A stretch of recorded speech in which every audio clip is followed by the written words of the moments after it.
Doctor Iqbal کا شعر ہے، خود ہی کو کر بلند اتنا کہ ہر تقدیر سے پہلے خدا بندے سے خود پوچھے بتا تیری رضا کیا ہے۔ میرے بھائی یہ شعر ہے، نہ قرآن ہے نہ حدیث ہے، اس کی تشریح فرما دیں۔ میں کیوں تشریح کروں جی، ڈاکٹر اقبال ان کے ماننے والوں سے پوچھیں۔ علامہ نے کہا تھا کہ خود ہی کا ایک لفظ بولا، یاد کرائیو میں جیتے ہیں، خود ہی کا ایک لفظ بولا تو ہمارے تصوف کی پرانی کتابوں میں خود ہی کا مفہوم ہوتا ہے کبر کے معنی میں، تکبر۔ خود ہی کفر است نفی خیش کن زود، خود ہی کفر ہے اپنی نفی کرو۔ لیکن علامہ نے اس کو عرفان ذات کا مفہوم دیا کہ اپنے آپ کو پہچاننا، خود ہی، اس میں کبر نہیں ہے، تکبر نہیں ہے، غرور نہیں ہے، اپنے آپ کو پہچاننا یہ خود ہی ہے۔ بعض لوگ جہالت کی وجہ سے علامہ اقبال پر اعتراض کرتے ہیں کہ یہ کیا چیز ہے، اس نے کیا بیان کیا، ان کو پتہ ہی نہیں ہے بیچاروں کو، علم کم ہے۔ علامہ نے، میں اس کو قرآن سے ثابت کرتا ہوں، آئیے خود ہی کیا ہے جی، خود ہی کبر نہیں ہے۔ من عرف نفسہ فقد عرف ربہ، جس نے اپنے آپ کو پہچانا اس نے رب کو پہچان لیا۔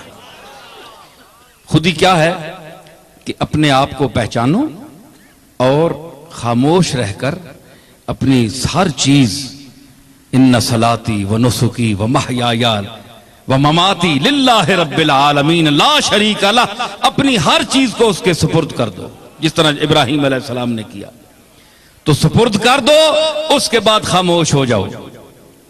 مالک کل اس کو سمجھو، مختار کل وہی ہے، وہ جائے گا جو چاہے گا وہ کرے گا۔ تم خود سپردگی اپنے اندر پیدا کرو تو کیا ہوگا کہ جب کہا نا خود ہی کو کر بلند اتنا کہ ہر تقدیر سے پہلے خدا بندے سے خود پوچھے بتا تیری رضا کیا ہے۔ اب یہاں اعتراض یہ پیدا ہوتا ہے جناب کہ اللہ بندے سے خود پوچھے گا جناب آپ کی رضا کیا ہے، یہ تو بڑی ذات ہے، وہ کس طرح پوچھ سکتی ہے؟ بندہ جو اللہ کی رضا کا طالب ہوتا ہے، یہ اللہ، یہ عجیب چکر ہے، الٹی گنگا بہ رہی ہے کہ اللہ بندے سے پوچھے۔ تو علامہ پر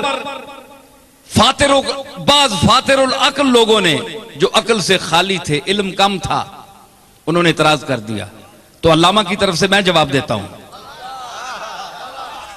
تو مجھے یہ بتا تیری رضا کیا ہے، یہ بندہ کامل مراد ہے، ہر نتھو خیرہ نہیں ہے، کامل آدمی، کامل انسان۔ اگر یہ نہیں ہے تو کیوں فرمایا قد نرا تقلب وجہک فی السماء